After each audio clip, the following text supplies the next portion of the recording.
Hai sobat, gimana kabar kalian? Semoga disehatkan selalu dan banyak rezekinya, amin. Jangan lupa untuk berlangganan. Dengan Anda berlangganan, Anda menjadi orang pertama di channel ini yang memiliki hak istimewa. Pada kesempatan kali ini, Sabta Novel akan melanjutkan Tales of Herding Gods episode 126-130. Untuk melihat video selengkapnya, sahabat bisa kunjungi playlist yang telah Mimin sediakan. Yuk mari, kita berimajinasi bersama dan masuk ke alur ceritanya.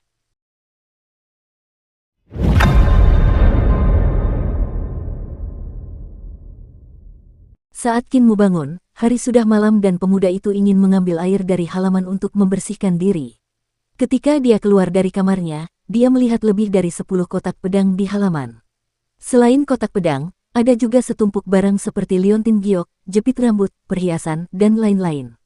Kinmu kebingungan dan mendengar suara dari luar pintu, apakah ini suster rubah abadi? Aku di sini untuk menebus barang-barang milik nona muda keluargaku, lihatlah.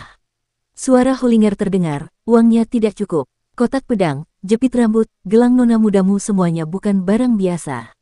Jumlah koin berlimpah ini tidak cukup. Apa yang sedang dilakukan Linger? Kinmu kebingungan. Matanya masih mengantuk dan belum mandi, jadi tidak baik baginya untuk keluar sekarang, jadi dia mengambil air untuk mencuci mukanya. Sementara itu, pemilik suara yang datang dari luar tersenyum meminta maaf, nona muda hanya memberi saya sekantong uang ini dan tidak ada lagi yang tersisa, semoga kakak rubah abadi mempermudah segalanya bagi saya. Kotak pedang ini dari Imperial College dan jepit rambut serta gelangnya diberikan oleh para tetua di keluarga nona muda. Baiklah, tunggu di sini sebentar. Pintu terbuka dan Kinmu melihat Hulinger berlari masuk seperti gumpalan asap dengan sekantong koin di belakangnya.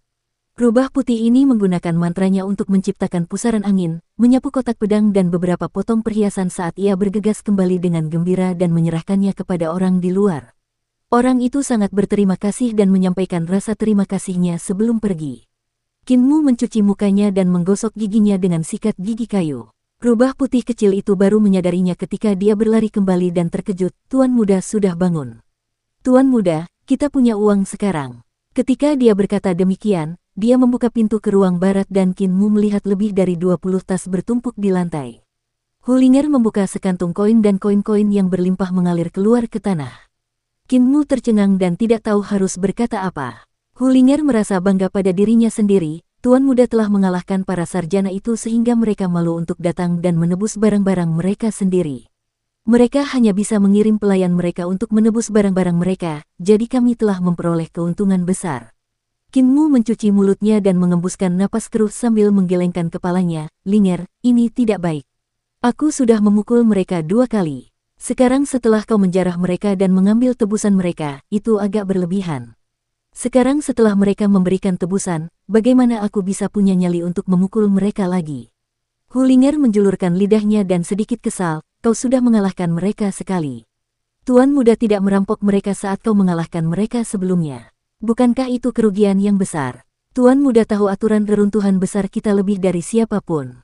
Kau pernah berkata sebelumnya bahwa merampas barang dengan kemampuan kita sendiri tidak bisa disebut mencuri. Kinmu menggelengkan kepalanya, kau merampas barang-barang mereka dan mengambil uang mereka. Aku takut tanganku akan lemas karena harus mengumpulkan uang. Baiklah, karena kita sudah hampir kehabisan uang ini bisa menopang kita untuk beberapa saat lagi.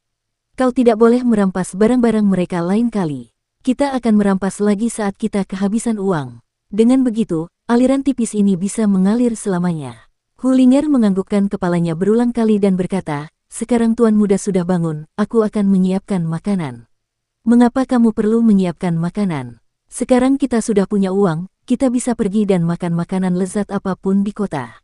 Kamu bisa memilih hidangan apapun yang kamu suka. Mereka keluar dengan gembira bersama rubah yang membawa kantong koin. Banyak sarjana yang tinggal di kediaman sarjana semuanya menutup jendela dan pintu mereka ketika mereka melihat Kinmu dan rubah berjalan lewat karena mereka tidak berani menghadapinya. Kinmu bingung. Para sarjana ini mengatakan bahwa seluruh Imperial College tahu bahwa dia telah mengalahkan mereka, tetapi dia jelas tidak membocorkan apa yang terjadi. Siapa yang membocorkannya? Di samping kediaman sarjana terdapat Royalty Park dan orang-orang yang tinggal di dalamnya semuanya adalah pangeran, putri, dan bangsawan dari keluarga bangsawan. Pengajar Kekaisaran Perdamaian Abadi telah menerapkan aturan bahwa anak-anak bangsawan tidak perlu mengikuti ujian dan dapat masuk ke Imperial College pada usia 15 tahun. Akan tetapi, para bangsawan memiliki identitas yang terhormat, oleh karena itu, mereka tidak dapat tinggal bersama dengan para sarjana biasa, sehingga dibukalah tempat tinggal lain. Wei Yong saat ini tertawa terbahak-bahak, kau tidak tahu bahwa kediaman cendekiawan kita ramai dengan berbagai kegiatan. Kinmu telah memukuli para cendekiawan lagi dan mereka sekarang sangat menderita. Jangan bilang akulah yang mengatakannya. Seorang bangsawan bertanya dengan bingung, orang dari reruntuhan besar ini benar-benar sekuat itu.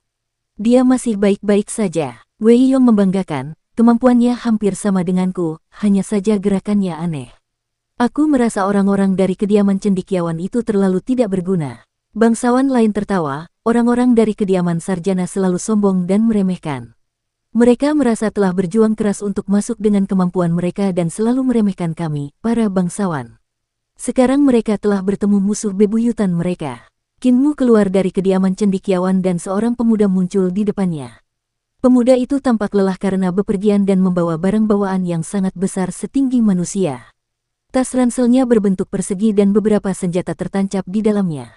Meskipun ia tampak lelah karena bepergian, ia tampak sangat tangguh dan memiliki aura pembunuh di tubuhnya, memancarkan aura yang agresif. Keduanya bertemu muka dan Kinmu diserbu oleh perasaan invasifnya sehingga tubuhnya secara otomatis bersikap defensif.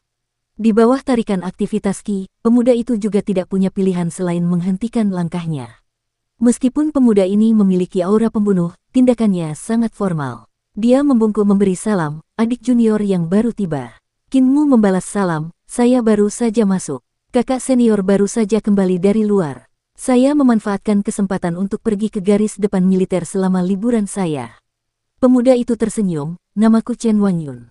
Karena adik junior masih baru, kau bisa mencariku jika kau butuh sesuatu. Kinmu menyebutkan namanya dan mereka berdua berpisah. Sampai aktivitas Ki yang mengganggu mereka menghilang, mereka merasa tenang dan berjalan pergi dengan langkah lebar. Adik junior baru ini sangat kuat, Chen Wangyun menoleh ke belakang dan melirik Kinmu sekali lagi sambil berpikir dalam hati. Kakak sudah kembali. Kediaman cendekiawan dipenuhi dengan kegembiraan. Banyak cendekiawan keluar dari kediaman mereka dan menyambut Chen Wangyun. Chen Wangyun tersenyum, hadirin sekalian, kita baru saja berpisah selama sebulan, apakah ada yang perlu merindukanku? Mengapa kalian semua terluka? Kakak seniorku, bahkan kalian terluka. Apa yang terjadi? Para cendekiawan di Wisma Cendekiawan semuanya tampak malu. Kakak seniorku itu bernama Kuting yang menjawab dengan malu, kakak, kau tidak tahu, baru-baru ini ada orang terlantar dari reruntuhan besar datang ke sekolah dan dia memiliki kekuatan yang sangat kuat. Selama ujian masuk, Taois Ling Yun terluka olehnya menggunakan pedang kayu dan dipermalukan di hadapan kaisar.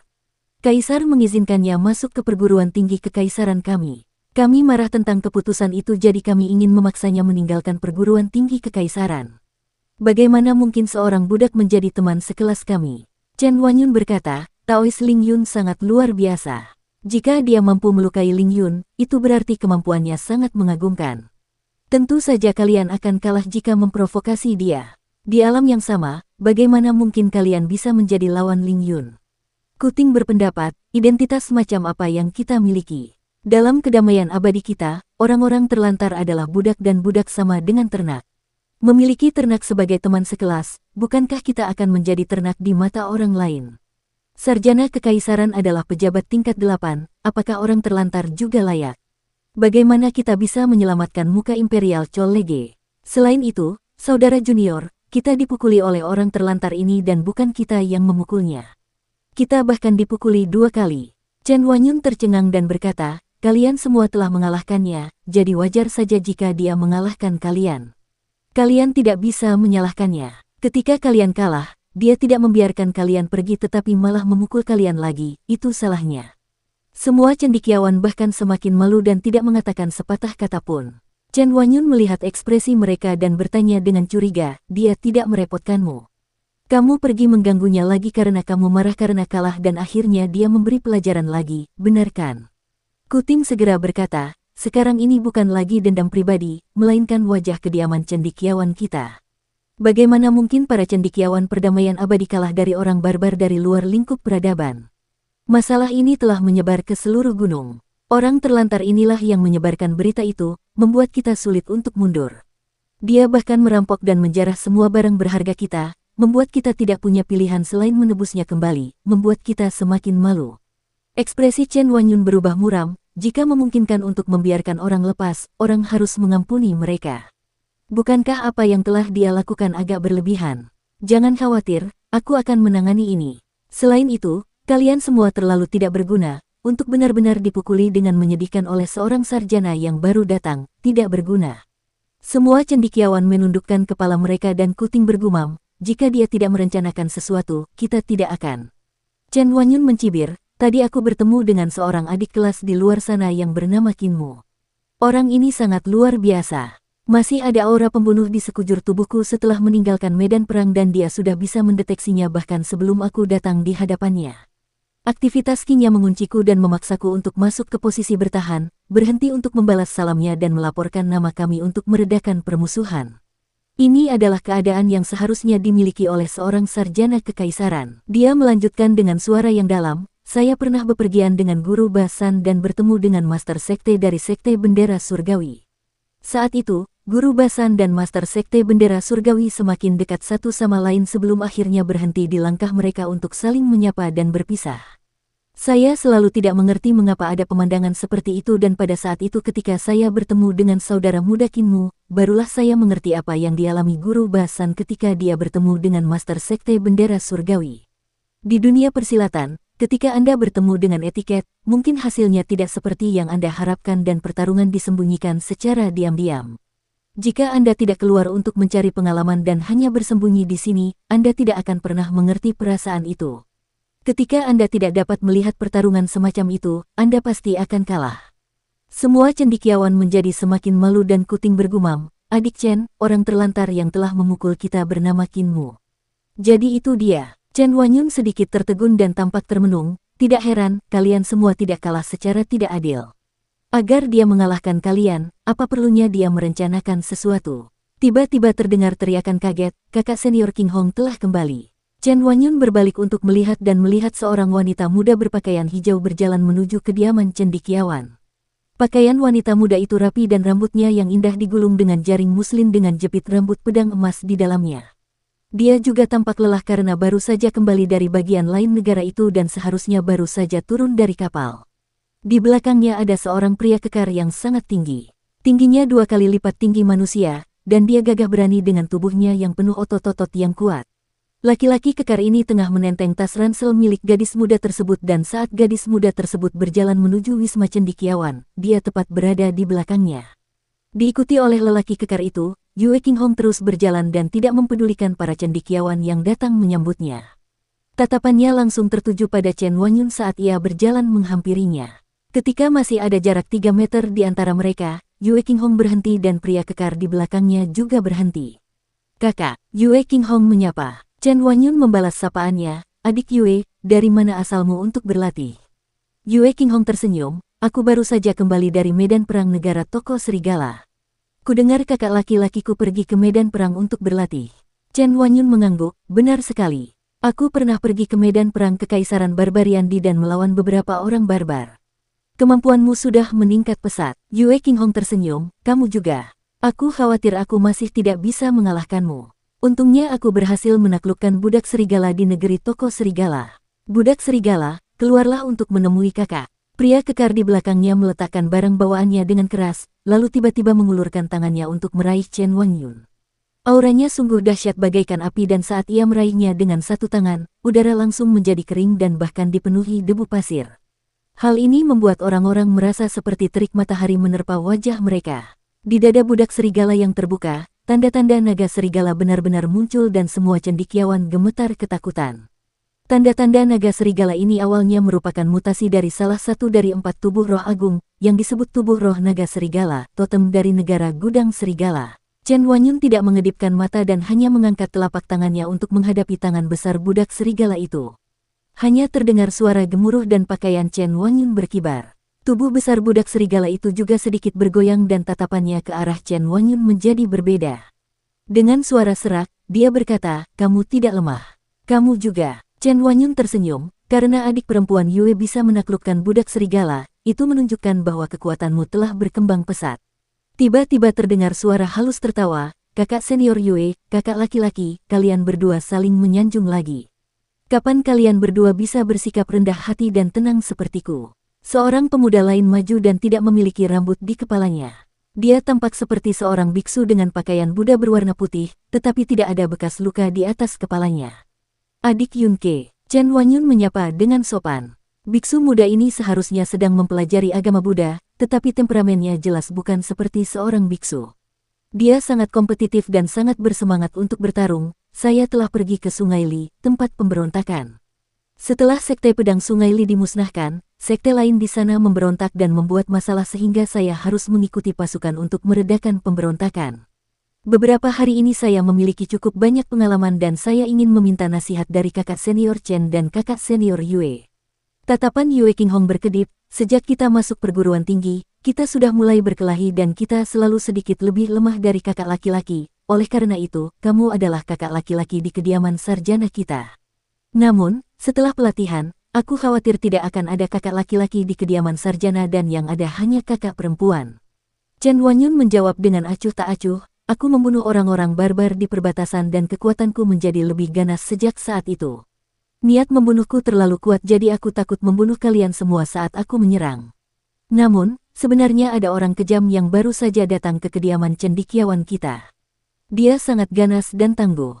Sebagian besar cendekiawan di kediaman cendekiawan dikalahkan olehnya jadi jika ada di antara kalian yang bisa mengalahkannya, aku akan menyerahkan posisi kakak laki-lakiku dengan mudah. Mata Yue Qinghong berbinar, tidak menyesal. Chen Wanyun tersenyum, kapan aku, Chen Wanyun, pernah menarik kembali kata-kata yang pernah kuucapkan.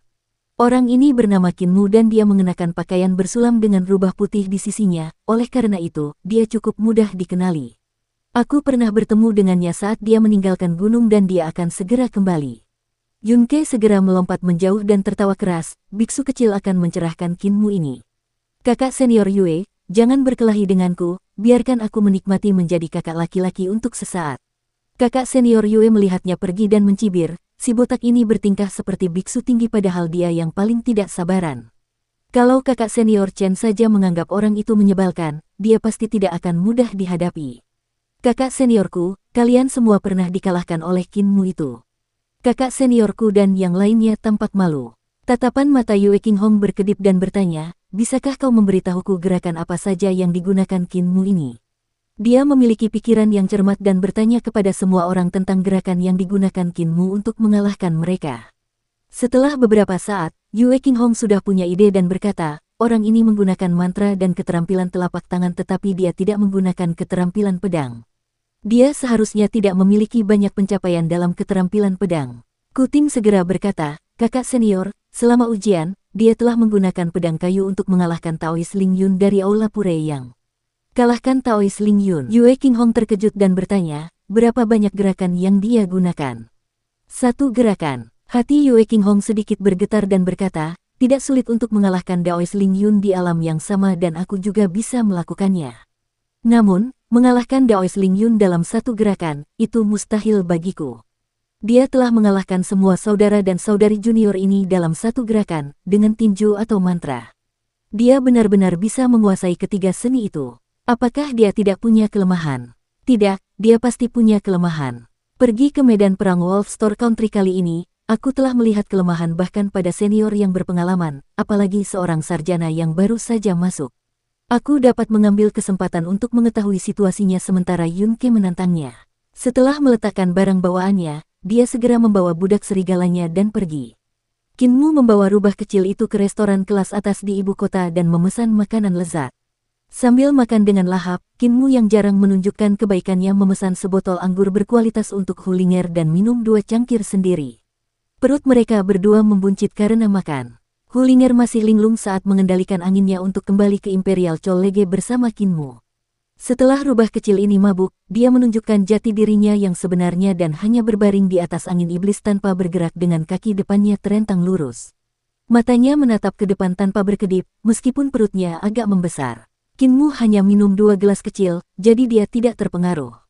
Dalam perjalanan pulang, dia melihat-lihat atraksi budaya dan sejarah ibu kota. Ibu kota jauh lebih makmur daripada tempat lain, membuat orang enggan pergi. Keduanya berjalan memasuki gerbang gunung dan Qin Mu melambaikan tangannya di depan wajah rubah kecil itu.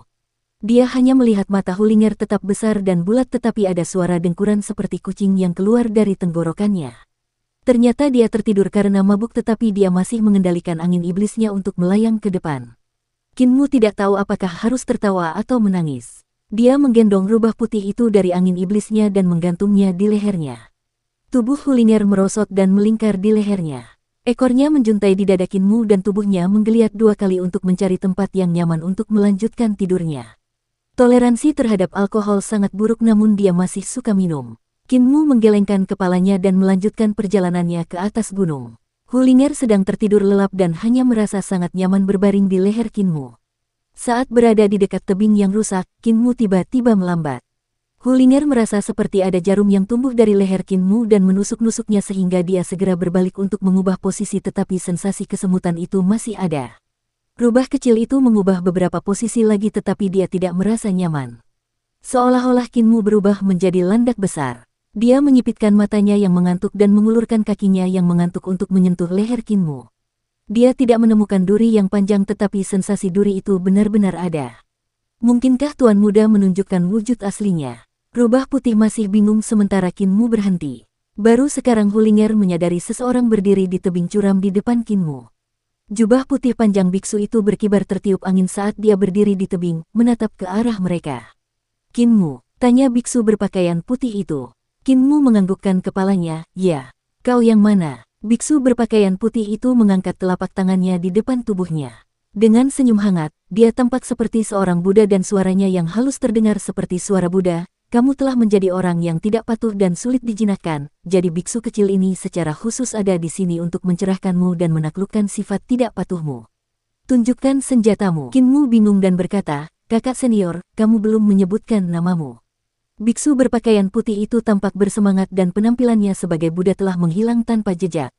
Melompat turun dari tebing, dia jatuh dengan kepala terlebih dahulu untuk menyerang Qin Mu sambil tersenyum, ketika kamu tercerahkan olehku, kamu tentu akan tahu namaku.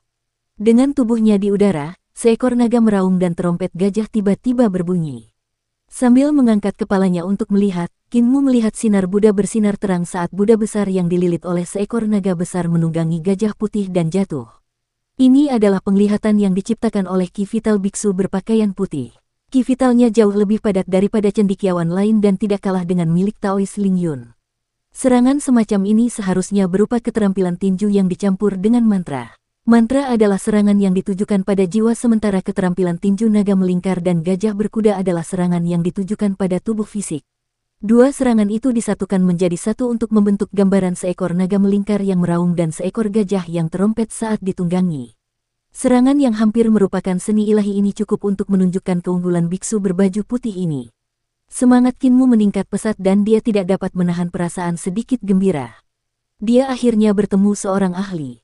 Sejak dia datang ke ibu kota, para cendekiawan yang dia temui semuanya seperti kuting. Bahkan Daois Ling Yun pun dipermalukan hanya dengan satu pedang darinya, membuatnya sulit untuk bertarung sepuasnya. Biksu berpakaian putih yang tidak mau menyebutkan namanya itu ternyata sangat kuat, sehingga membangkitkan semangat bertarungnya. Sejak dia menginjakkan kaki di tanah Eternal Peace Empire, dia mencoba bersikap beradab dan dia sudah sangat lelah. Di dalam hatinya, dia masih orang yang ditinggalkan oleh para dewa yang berasal dari tanah barbar Great Ruins. Sebagai orang yang ditinggalkan dan tidak dipedulikan oleh para dewa, dia adalah makhluk yang ganas dan tangguh yang berani menyusuri sungai untuk membunuh naga banjir dan naik gunung untuk menangkap binatang buas dengan pisau. Qin Mu tertawa terbahak-bahak dan tubuhnya bergetar, membuat Hulinger menjauh. Sambil menekuk kedua lututnya, dia tiba-tiba melompat dan mengangkat tangannya ke langit saat dia menghadapi Buddha besar yang sedang menunggangi gajah dan dililit seekor naga. Thundercelap 8 serangan bentuk ke-6, guntur mengelilingi 10.000 Buddha. Ledakan. Suara guntur terjadi pada saat yang sama di udara ketika satu sosok naik ke langit sementara sosok lainnya turun dengan cepat. Tatapan mata Qin Mu tampak menggila saat dia mengangkat kepalanya untuk melihat sosok yang jatuh itu. Tepat saat Yun Ke mendarat di tanah, gemuruh guntur terdengar di telinganya dan dia melihat pukulan Qin Mu datang. Setiap pukulan meledak dengan gemuruh guntur yang dapat mencengkeram hati dan jiwa orang-orang. Dong, dong, dong. Langkah kaki Qin Mu sangat berat, bagaikan seekor gajah besar menginjak tanah. Dengan seluruh otot tubuhnya berdenyut, ia memanfaatkan gerakan semua ototnya untuk mengerahkan kekuatannya secara maksimal. Saat pukulan mereka beradu, raut wajah Yunke sedikit berubah, ia merasakan tenaga dalam milik lawannya tak terbatas dan berhasil menghancurkan tenaga dalam miliknya. Dia segera mengubah langkahnya dan mundur sambil dengan panik bertahan melawan pukulan Kinmu. Dia hanya bisa merasakan bahwa semua triknya, gerakannya yang rumit dan luar biasa tidak dapat dilakukan dan dia hanya bisa menggunakan tinjunya untuk menangkis pukulan lawannya. Sama sekali tidak ada waktu dan kesempatan untuk mengeksekusi gerakan dan mantranya. Mudra tahta teratai, tubuh berharga bunga teratai. Mudra botol berharga. Yunke berteriak dan cahaya keemasan bersinar terang di sekelilingnya. Dengan mudra, singgasana teratai muncul di bawah kakinya dan ada bahasa Sanskerta yang mengelilingi tubuhnya dan mengalir tanpa henti. Bahasa Sanskerta ini membentuk vas yang berharga dan memungkinkan Yunke bersembunyi di dalam vas tersebut. Kinmu meninju lagi dan suara gemuruh meledak. Lonceng emas, singgasana teratai, atau botol berharga apapun hancur berkeping-keping. Tinju Yunke sudah babak belur dan darah berceceran di jubah Buddha putih bersihnya. Noda merah terang di jubahnya tampak seperti bunga plum. Namun, bunga plum itu segera layu. Pakaian putihnya seharusnya menjadi harta karun yang tidak akan ternoda atau kotor. Lengan Yunke menjadi lemas dan dia hampir tidak bisa mengangkat lengannya. Gerakannya menjadi lebih lambat dan dia tahu itu buruk. Kinmu kemudian meninju wajahnya dan menghantamkannya ke dinding batu giok tebing. Dia tergelincir dan pingsan. Masih ada ahli di Imperial Chollege. Kinmu merasa senang baik secara mental maupun fisik. Hanya saja dia baru saja meregangkan tulangnya dan biksu berpakaian putih itu sudah pingsan, membuatnya merasa kasihan, biksu manapun yang muncul dapat menahan begitu banyak pukulanku. Patriark benar, orang-orang di Imperial Chollege masih cemerlang. Aku tidak bisa membeda-bedakan orang-orang dari Eternal Peace Empire. Tuan muda, apakah Anda sudah selesai? Hulinger hanya sempat menenangkan diri dan sebelum dia sempat menikmati menonton pertunjukan itu sudah berakhir, jadi dia tidak bisa menahan perasaan sedikit kecewa. Dia segera maju untuk menggali di sekitar tubuh Yunke, mencoba menemukan barang-barang berharga. Setelah beberapa saat, rubah kecil itu menggerutu dengan marah, kasihan biksu. Linger, pakaiannya lumayan bagus dan harganya pasti mahal. Kinmu membujuknya dengan niat baik. Hulinger menanggalkan jubah biksu itu. Pakaiannya memang bersih dari debu sedikit pun dan tidak bisa disobek, membuat rubah kecil itu sangat senang, biksu ini pasti akan membawa banyak uang untuk ditukar dengan pakaian ini. Benar tuan muda, siapa namanya? Kinmu melompat ke tebing batu giok dan terus berjalan menuju kediaman cendekiawan sambil menggelengkan kepalanya, bagaimana aku tahu? Aku sudah bertanya kepadanya sebelumnya tetapi dia tidak mengatakannya. Kurasa dia mungkin takut kehilangan muka setelah kalah. Biksu itu memiliki wawasan yang luar biasa dan mengenal dirinya sendiri dengan baik. Tidak jauh dari situ, Yue Qinghong menahan keterkejutan di hatinya dan membawa budak serigalanya. Berjalan menuruni tebing untuk melihat, Yunke telah kehilangan kesadaran dan hanya berbaring di kaki tebing sambil mengenakan celana pendek putih berdarah. Celana pendek putihnya tidak seberharga jubah Buddha miliknya dan terbuat dari kain biasa. Yunke benar-benar tidak berguna, dia bahkan tidak mengerahkan seluruh kekuatannya. Namun, Kinmu ini memang sangat kuat. Budak serigala, seberapa kuat dirimu dibandingkan dengannya? Tanya Yue Qinghong. Mata budak serigala itu bersinar terang saat dia menggulung lidahnya. Aku memiliki keterampilan pisau ajaib, pisau pembantaian medan perang yang dapat mengeluarkan kekuatan penuhnya. Namun, aku hanya bisa bertahan 10 gerakan, aku pasti akan kalah setelah 10 gerakan. Mata Yue Qinghong berbinar dan berkata, pergilah. Dukung terus channel YouTube Sabta Novel. Budak serigala itu membungkuk dan patuh. Kedua tangannya meraih ke arah punggungnya dan dengan dua suara ayunan, kedua pisau lengkung yang saling tumpang tindih di belakang punggungnya terlepas dari sarungnya. Kedua pisau hitam pekat ini tidak memiliki kotoran di dalamnya seolah-olah ditempa oleh logam paling hitam. Lebih jauh lagi, kedua pisau melengkung dan sempit ini panjangnya 3 yard. Budak serigala itu melangkah maju dengan langkah cepat, menjadi semakin cepat. Tiba-tiba dia membuka tangannya dan benang ki vitalnya terbang keluar. Menggunakan ki untuk mengendalikan pisaunya, dia menerbangkan 2 pisau ajaib di udara tanpa suara dan menebas ke arah Kinmu. Saat 2 pisau ajaib itu hendak menebas tubuh Kinmu, cahaya dari pisau itu tiba-tiba meledak, sebuah pisau menancap dekat ke lantai dan mengiris secara horizontal, sedangkan pisau yang satu lagi mengiris secara horizontal ke arah pinggangnya. Kinmu seperti memiliki mata di belakang kepalanya. Tubuhnya tiba-tiba menjadi sangat aneh. Dia tiba-tiba menjadi seperti ikan pipih, menginjak pisau ajaib yang datang dari bawah dengan satu kaki dan menendang pisau ajaib yang datang dari atas dengan kaki lainnya. Sangat sulit untuk membayangkan bagaimana tubuh manusia bisa membungkuk ke posisi seperti itu. Pisau ajaib yang paling atas ditendang dan pisau ajaib yang paling bawah diinjak ke batu gunung oleh Kinmu. Budak serigala terkejut dan melihat Kinmu berlari ke arahnya seperti hantu. Ki vital budak serigala itu bergetar dan kedua pisau ajaib itu melesat kembali. Cahaya hitam itu berputar-putar di sekitar Kinmu. Keterampilan pisau ajaib dari Wolf Store Country dieksekusi dengan cemerlang olehnya, tetapi tidak ada satupun pisau yang mengenai tubuh Kinmu karena ia menghindarinya hanya dengan sehelai rambut. Keahliannya menggunakan pisau bukanlah keahlian menggunakan pisau biasa, melainkan teknik pembantaian di medan perang. Tidak ada gerakan mencolok dan hanya memiliki satu tujuan, yaitu membunuh. Bahkan keterampilan pisau tajam seperti itu juga tidak dapat menyentuh tubuh Kinmu. Namun, karena terdesak oleh cahaya pisau, Kinmu juga tidak dapat maju. Tidak hanya tidak dapat maju, ia juga harus terus-menerus mundur. Mundurnya Kinmu tampak seperti seekor naga hijau yang merayap dan pupil mata budak serigala itu tiba-tiba mengecil. Ini bukan mundur, melainkan seekor naga yang melingkar. Naga bisa besar atau kecil, mereka bisa merenggangkan tubuh atau melingkar. Ketika seekor naga melingkar, itu berarti ia siap menyerang. Budak serigala itu awalnya adalah orang yang berstatus sebagai orang dari negara Gudang Serigala. Karena ia ditawan oleh Yue Qinghong di medan perang dan menurut aturan negara Gudang Serigala, ia menjadi budak serigala bagi Yue Qinghong, melayaninya. Namun, kemampuannya tidak jauh lebih lemah dari Yue Qinghong. Terlebih lagi, dia telah bertahan di medan perang dalam jangka waktu yang lama dan telah mengalami pertarungan hidup dan mati, oleh karena itu, pengalaman pertempurannya sangat kaya. Melihat Kinmu yang mundur, dia merasa sangat berbahaya. Seolah-olah dia menjadi sasaran binatang buas yang besar dan jahat. Pisau ajaibnya menjadi lebih cepat tetapi Kinmu telah menyimpan momentumnya. Tiba-tiba Kinmu memberikan pukulan yang melampaui batasnya dan langsung terdengar raungan naga yang panjang dan keras. Kedua pisau ajaib itu kehilangan kendali dan melesat ke arah budak serigala. Bersamaan dengan pisau ajaib itu, ada pukulan besar dan dahsyat dari Kinmu.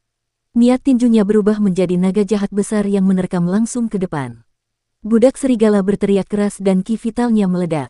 Seketika kekuatan yang seperti pahitnya matahari merah darah di gurun tandus meledak dan bajunya robek. Tanda-tanda naga serigala muncul di sekujur tubuhnya dan dia mendorong kedua telapak tangannya ke depan dan melepaskan semua ki vital yang dimilikinya ke kedua telapak tangannya.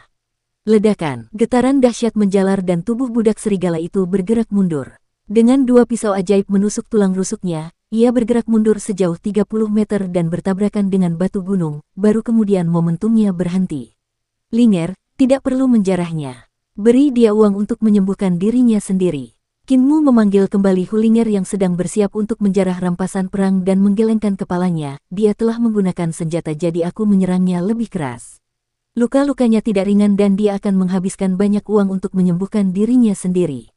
Hulinger mencibirkan bibirnya, sayang sekali, kedua pisau itu tidak buruk. Kinmu menggelengkan kepalanya dan pergi, masih belum sebagus milikku.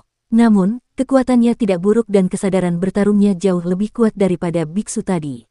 Yue Qinghong menunggu Kinmu pergi jauh sebelum muncul dan datang ke sisi budak serigala. Darah menetes keluar dari mulut budak serigala dan karena dua pisau ajaib yang telah menembus kedua tulang rusuknya, dia dipaku ke gunung dan tidak bisa bergerak.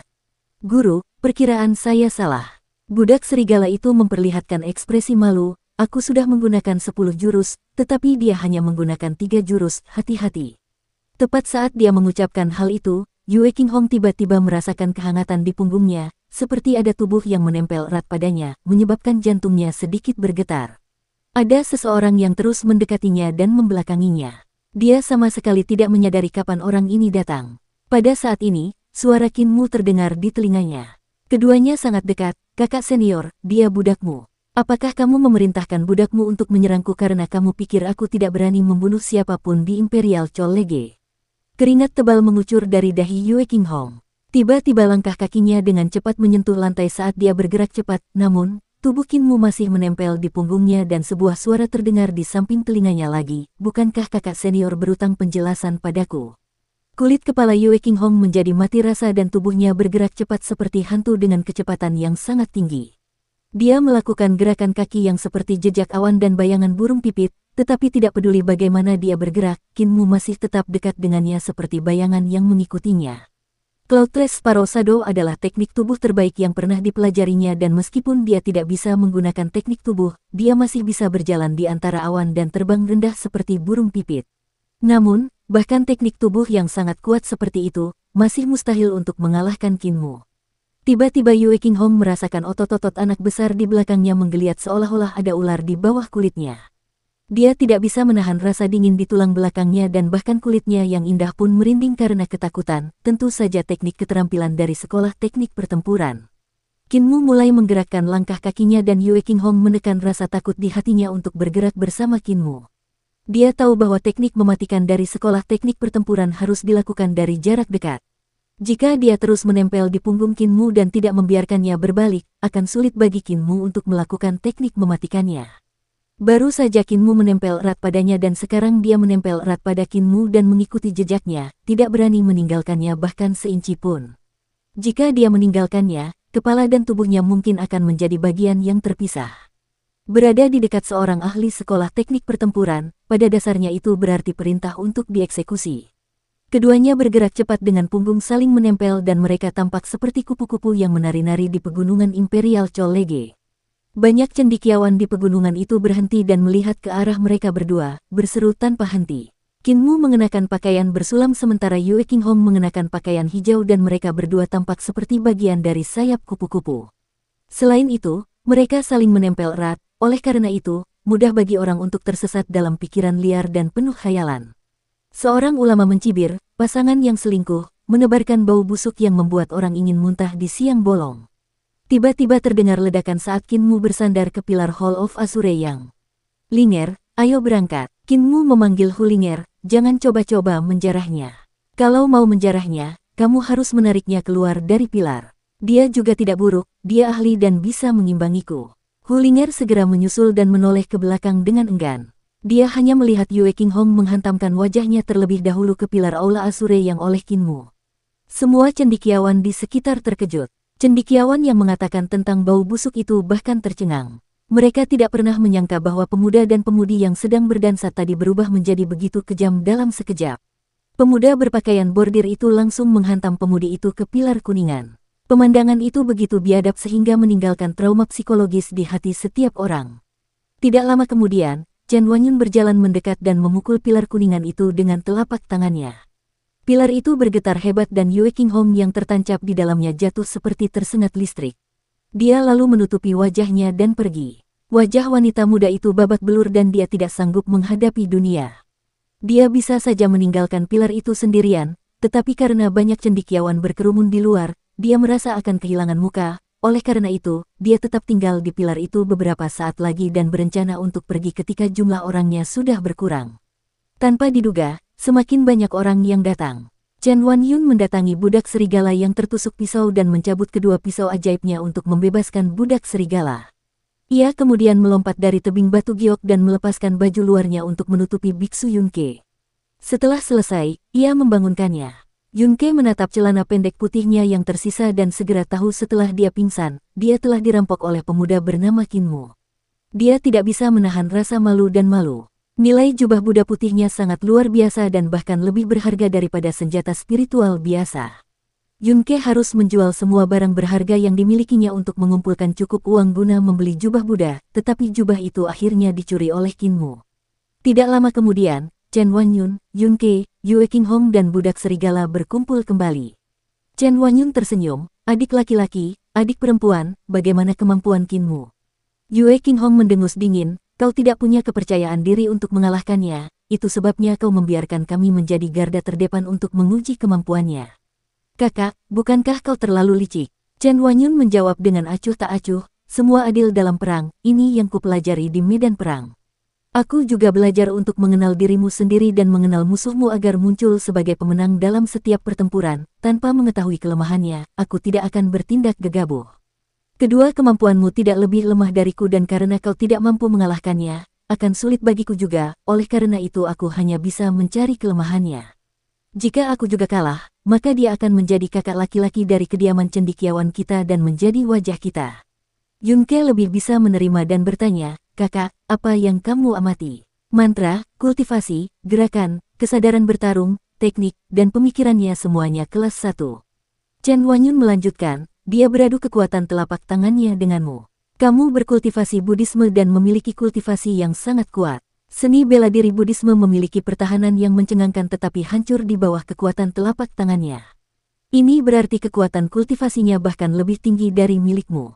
Kultivasi budak serigala juga sangat kuat dan keterampilan pisau adalah teknik pembantaian di medan perang, namun, dia tidak bisa melakukan apapun padanya dan malah kalah dalam 3 gerakan.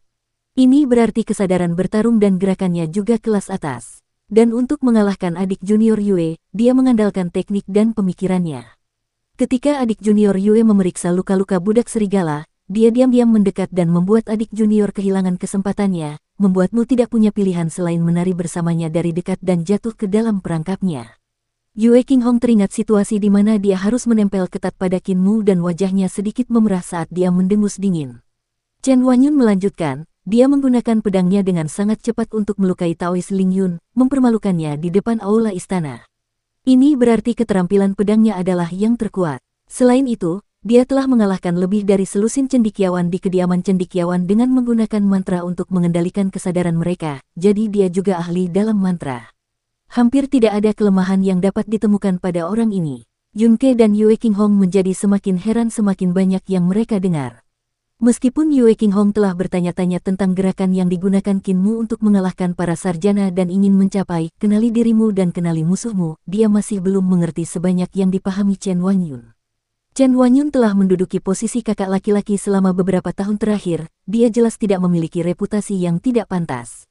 Bagaimana kita bisa mengalahkan orang yang begitu sempurna dan tidak memiliki kelemahan?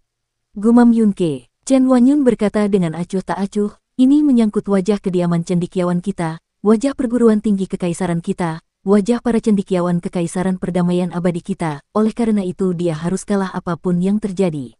Dia adalah orang terlantar yang keluar dari reruntuhan besar. Jika dia tidak kalah, hehe, bukankah itu berarti para cendekiawan kekaisaran perdamaian abadi kita lebih rendah daripada orang terlantar? Semangatnya bangkit saat dia berkata perlahan, dia tidak memiliki kelemahan dalam semua aspek itu jadi aku memeras otakku dan mencoba mencari kelemahan tekniknya, dan aku menemukannya. Hati Yun Ke dan Yue Qinghong bergetar dan mereka berdua menatapnya. Chen Huanyun tersenyum tipis, saya menemukan kelemahan dalam tekniknya. Ketika dia mengeksekusi tekniknya saat melawanmu, ada jejak kelemahan yang hampir tidak terdeteksi ketika dia mengedarkan ki vitalnya. Disitulah kelemahannya. Saya masih perlu mengamatinya selama beberapa waktu untuk mengetahui lokasi pasti kelemahannya. Yue Qinghong juga menerimanya dengan sepenuh hati dan mendesah, ada alasan mengapa kami kalah darimu selama beberapa tahun terakhir. Kau benar-benar selangkah lebih tinggi dibandingkan dengan kami. Chen Huanyun tersenyum, aku tidak akan berkembang secepat ini tanpamu. Momentum ketertinggalanmu memaksaku mengerahkan seluruh upayaku untuk berkultivasi. Saat aku menemukan lokasi pasti kelemahannya, aku akan bergerak dan mengalahkannya secara terbuka di depan semua cendekiawan Imperial Chollege untuk melindungi reputasi kami, para cendekiawan Eternal Peace Empire. Saat Qin Mu berjalan di sepanjang kediaman cendekiawan, semua cendekiawan tampak ketakutan. Jelas bahwa banyak orang telah melihat skenario bahwa Qin Mu menghancurkan Yue Qinghong di pilar kuningan dan memaku budak serigala ke batu gunung. Dia memperkirakan bahwa beberapa dari mereka mungkin telah mendengar berita bahwa dia menjatuhkan Yun Ke dan melemparkannya ke dasar tebing. 2 dari 3 ahli terbesar di kediaman sarjana telah dikalahkan habis-habisan oleh orang terlantar dari reruntuhan besar. Selain Chen Huanyun, siapa lagi yang bisa menjadi lawan Qin Mu? Qin Mu mendorong pintu hingga terbuka dan masuk ke rumahnya. Setelah itu, kepala rubah kecil menyembul keluar dan berteriak, apakah masih ada yang menginginkan kotak pedang ini? Jika tidak ada yang menginginkannya, aku akan menjualnya ke ibu kota. Tunggu sebentar, seorang cendekiawan segera berteriak, tunggu sebentar, aku ingin membeli kembali kotak pedangku. Dan aku, jangan menjualnya, aku akan datang menebusnya saat aku sudah menabung cukup uang. Rubah kecil, uang saku bulananku untuk bulan ini belum sampai. Bisakah kau mengabulkan permintaanku dan membiarkanku mengambil kembali kotak pedangku terlebih dahulu? Kalau begitu, kamu harus menulis surat pernyataan utang dan mengambil surat itu kembali saat kamu sudah punya uangnya. Hulinger selesai menangani kotak pedang dan mengambil beberapa lembar surat utang kembali ke dalam rumah. Tuan muda, dapatkah Anda memeriksa apakah surat utang ini ditulis dengan benar? Saya tidak bisa membaca. Qin Mu tampak tersenyum namun tidak tersenyum pada saat yang sama. Kamu tidak bisa membaca dan berani menerima surat utang. Surat utang ini benar, kamu hanya perlu menyimpannya dengan baik. Hulinger sangat gembira dan buru-buru menyimpan sertifikat utang itu di sebuah lubang di dinding. Kinmu memanggilnya dan berkata, masih ada 2 hari lagi sebelum dimulainya sekolah, jadi aku akan mengajarimu teknik penciptaan roh. Hulinger segera duduk dengan benar dan Kinmu mulai menjelaskan teknik penciptaan roh. Teknik penciptaan roh adalah tulisan terakhir di antara 7 tulisan penciptaan. Teknik ini dapat dikembangkan oleh manusia dan iblis. Setelah mempelajari kitab suci iblis surgawi pendidikan agung selama beberapa hari ini, Kinmu menemukan bahwa teknik penciptaan roh lebih cocok untuk dikembangkan oleh iblis. Belajar dari Tuli, dia telah membaca banyak buku dan literatur. Apa yang Tuli ajarkan kepadanya bukan hanya ruisme, ada juga semua jenis puisi kuno dan sangat sulit diucapkan. Namun, karena ini, jauh lebih mudah bagi Kinmu untuk memahami kitab suci lainnya. Kinmu berusaha semaksimal mungkin untuk menyederhanakan penjelasannya dan membuatnya lebih mudah bagi rubah kecil untuk memahami kitab suci tersebut. Seven Creation Writings termasuk dalam teknik tingkat atas dalam Great Educational Heavenly Devil Scriptures, dan Great Educational Heavenly Devil Scriptures adalah teknik yang dapat mengubah seseorang menjadi dewa atau iblis, dan itu adalah kitab suci tertinggi dari Heavenly Devil Cult. Spirit Creation teknik termasuk di dalamnya, jadi keajaiban teknik ini terbukti. Selama 2 hari berikutnya, Kinmu menyederhanakan teknik yang rumit dan mengajarkannya kepada Hulinger. Dalam 2 hari, Hulinger sudah mampu menguasai dasar-dasar teknik ini dan mencoba menyempurnakan embrio rohnya. Tujuan awal dari teknik penciptaan ini adalah untuk mengubah embrio roh. Jika seseorang adalah tubuh roh kura-kura hitam, embrio rohnya akan menjadi embrio roh kura-kura hitam, dan dengan mengolah teknik penciptaan roh, seseorang dapat mengubah embrio roh kura-kura hitam mereka menjadi embrio roh harimau putih atau embrio roh lainnya, bahkan atribut ki vital juga akan berubah. Dengan demikian, teknik ini dianggap sebagai teknik kelas atas dalam kitab suci iblis surgawi pendidikan agung. Tentu saja, setiap teknik dalam Seven Creation Writings memiliki keajaiban yang tak tertandingi dan tidak hanya terbatas pada Spirit Creation teknik. Alasan mengapa Kinmu merasa bahwa teknik penciptaan roh lebih cocok untuk iblis terutama karena iblis dan binatang aneh seperti Hulinger dan kera iblis tidak memiliki embrio roh maupun harta ilahi. Karena mereka tidak memilikinya, mereka hanya dapat membuatnya sendiri. Sekarang setelah Hulinger mengolah teknik penciptaan roh, dia dapat memiliki embrio rohnya sendiri dan bahkan mengubah bentuk embrio rohnya. 2 hari kemudian, Imperial College akhirnya dimulai. Kinmu dan cendekiawan baru lainnya mengikuti direktorat ke gudang untuk mengambil kotak pedang, pil, pakaian, tungku pil, giok, kuas, tinta, dan tablet mereka sendiri. Ada juga sekantong uang yang konon merupakan gaji pejabat, namun, Kinmu mendengar dari para cendekiawan bahwa itu adalah tunjangan bulanan dan dapat diambil sebulan sekali. Meskipun jumlahnya tidak banyak dan hanya selusin koin, itu sangat berarti bagi rakyat jelata. Selama seseorang menjadi sarjana Imperial College, ia sudah akan menjadi pejabat peringkat 8, oleh karena itu, Istana Kekaisaran harus membayarnya gaji. Kinmu mengambil barang-barangnya dan kemudian datang ke depan aula pembelajaran tertinggi. Patriark muda itu memberikan pidato yang tidak lebih dari sekadar memotivasi para sarjana untuk berkultivasi dan belajar dengan giat. Kinmu meletakkan barang-barang kembali ke kamarnya dan mengikuti cendekiawan baru lainnya ke aula cahaya tersembunyi untuk mengikuti ceramah. Ada juga bangsawan yang datang untuk mencari ilmu. Saat Kinmu melihat sekeliling, dia melihat seorang wanita muda yang dikenalnya sedang mengedipkan mata padanya. Namun, saat dia bertemu dengan tatapan orang lain, wanita muda itu akan menjadi acuh tak acuh. Adik ketujuh, apa yang sedang kamu lakukan? Wanita muda itu adalah Ling Yuxiu, dan seorang pangeran di sampingnya sedikit mengernyit dan bertanya dengan lembut ketika dia melihatnya melihat ke arah Kinmu dari waktu ke waktu. Aula cahaya tersembunyi. Seorang pria mengenakan pakaian panjang dan hitam berlutut dengan pedang horizontal di depan lututnya. Dia adalah direktur aula cahaya tersembunyi. Tatapannya setajam pedang dan dia menatap semua cendekiawan. Ketika tatapannya mendarat di Kinmu, sudut matanya berkedut. Dia memberikan pidato yang tidak terlalu lambat atau terlalu cepat. Aula cahaya tersembunyi adalah aula pembelajaran pedang. Apa itu cahaya tersembunyi? Orang suci itu berkata, aku punya 3 pedang. Kamu dapat memilih salah satunya, namun mereka tidak dapat membunuh. Yang pertama disebut cahaya tersembunyi, tersembunyi dari pandangan, tersembunyi dari penggunaan. Bahkan ketika kamu menyentuh, kamu tidak dapat merasakan apapun, melewati benda-benda tanpa benda itu memperhatikan. Ini adalah asal mula cahaya tersembunyi. Ketika seseorang mencapai alam ini, dia akan menjadi dewa pedang. Kinmu tercengang dan bergumam dalam hatinya, direktorat ini adalah master balai pedang dari sekte suci kita. Master Balai Pedang berpakaian hitam dan memiliki tubuh yang menjulang tinggi dan tampak sangat sombong. Ketika dia terhempas oleh tusukan Kinmu, dia bahkan tidak bisa melakukan gerakannya. Namun, Kinmu merasa aneh. Bagaimanapun juga, Imperial College ini adalah tempat suci kekaisaran perdamaian abadi. Bagaimana mereka bisa merekrut kepala aula sekte iblis surgawi? Setelah Master Balai Pedang berbicara tentang asal-usul Balai Cahaya Tersembunyi, dia melanjutkan, pedang, ketika dikultivasikan ke alam cahaya tersembunyi, maka pedang itu telah mencapai alam yang sangat baik, alam tertinggi, oleh karena itu pedang itu dikenal sebagai pedang Dao.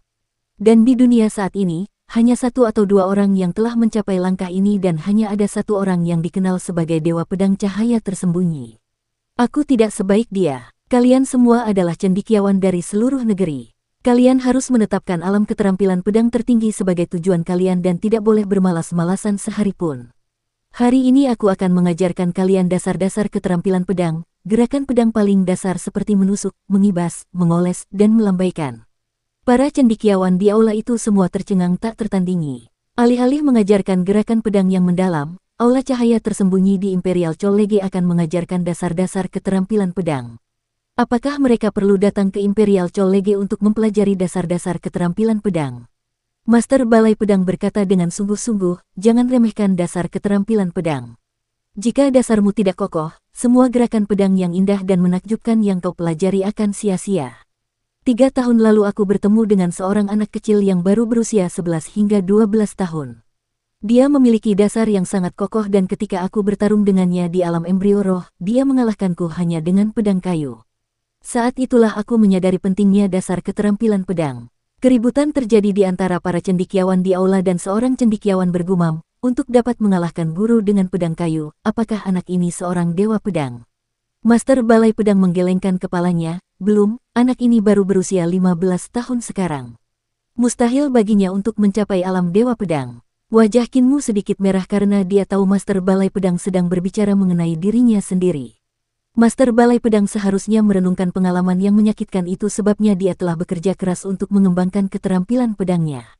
Sekarang keterampilannya tidak lagi lemah dan mungkin telah mengalami lompatan besar lainnya.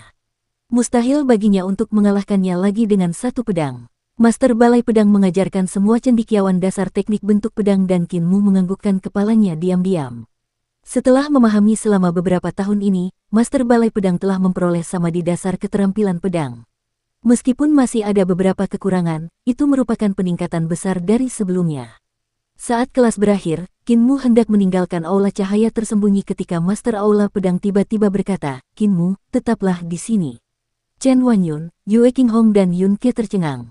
Ketiganya saling berpandangan lalu berjalan keluar dari aula cahaya tersembunyi. Ling Yuxiu ingin maju untuk mencari Kinmu tetapi dia hanya bisa mengurungkan niatnya ketika dia melihat situasi dan diseret oleh beberapa bangsawan. Semua cendekiawan dari aula cahaya tersembunyi telah pergi dan hanya Kinmu dan Master Aula Pedang yang tersisa. Tuan Muda Sekte, menurutmu seberapa hebat kemampuan pedangku? Master Aula Pedang berdiri dan bertanya dengan serius. Kinmu berkata, peningkatanmu sangat besar. Master Balai Pedang menatap tajam, bagaimana jika dibandingkan dengan milikmu? Kinmu memikirkannya dan menggelengkan kepalanya, kamu masih kurang dewasa. Fondasimu tidak stabil seperti milikku.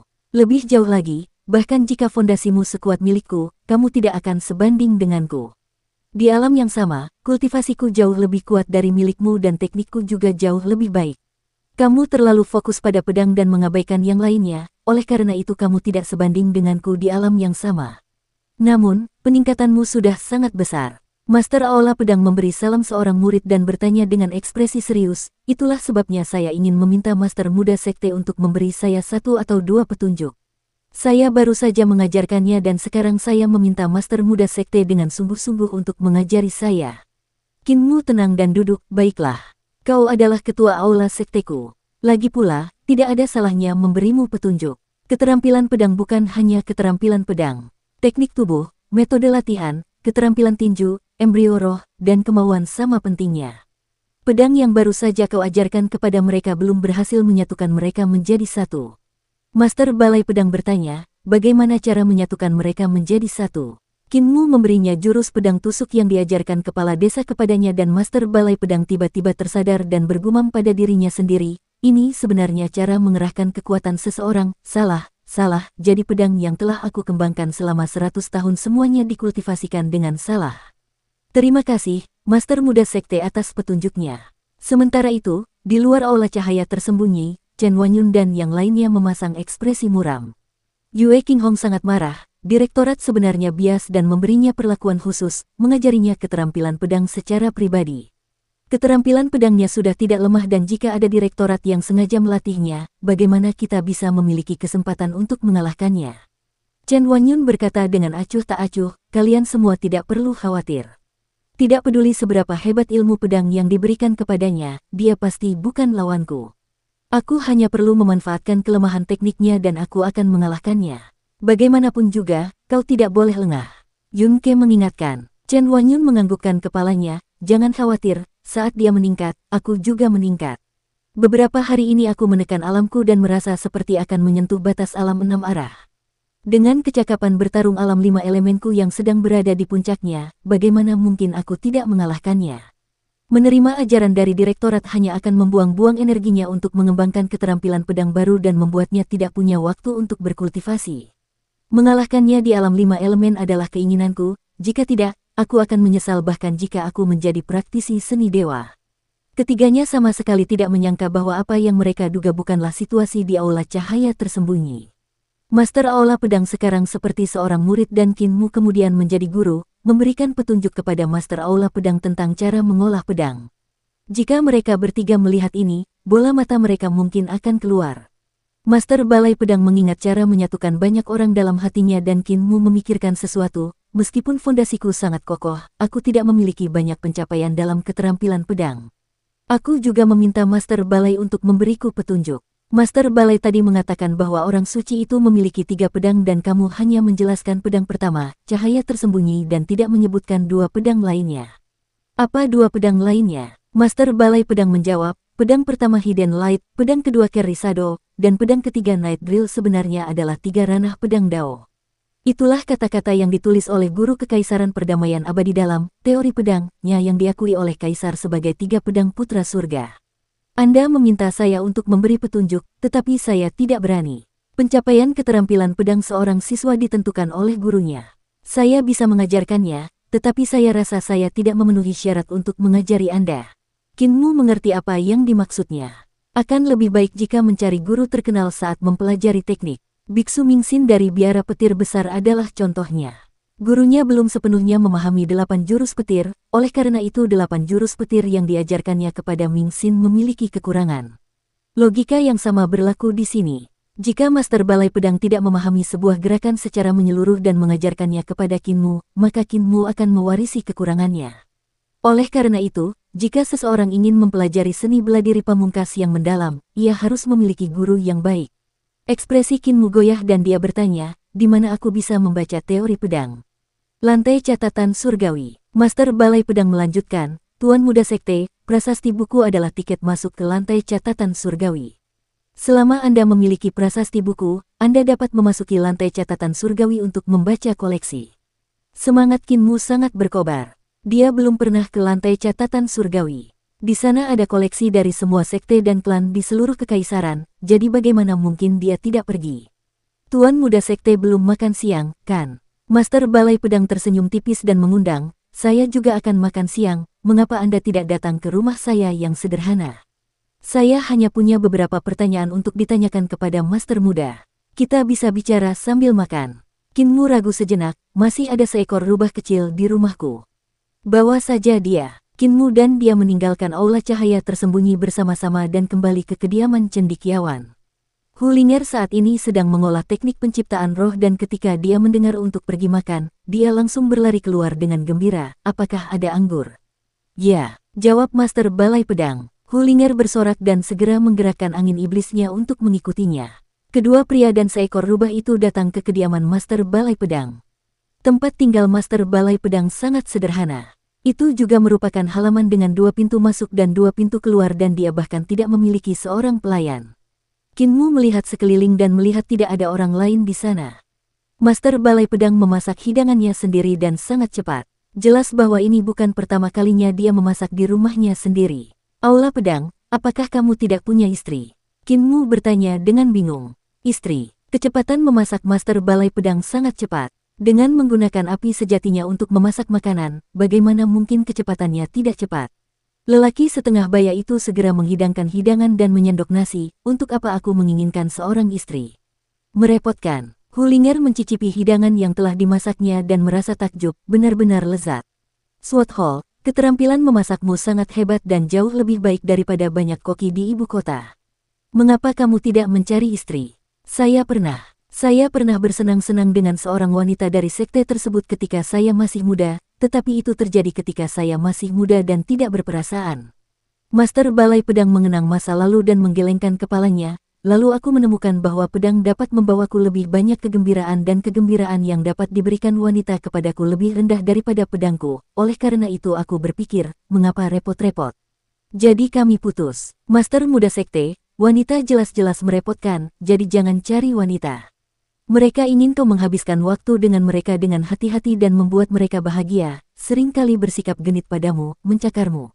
Kita harus fokus pada kultivasi dan kultivasi pedang dapat membawa kita lebih banyak kegembiraan. Wanita tidak dapat membawa kita kegembiraan, oleh karena itu, kau harus benar-benar tidak menginginkan wanita. Hulinger terkejut dan membantah, Aula Pedang, apa yang kau katakan salah? Apa yang salah dengan wanita? Ki vital Master Balai Pedang berdengung dan terdengar seperti pedang tajam yang tak terhitung jumlahnya saling beradu. Dia berkata dengan acuh tak acuh, kau sama sekali tidak mengerti kegembiraan yang bisa kubawa dalam mengolah pedang. Tidak ada gunanya menjelaskannya padamu.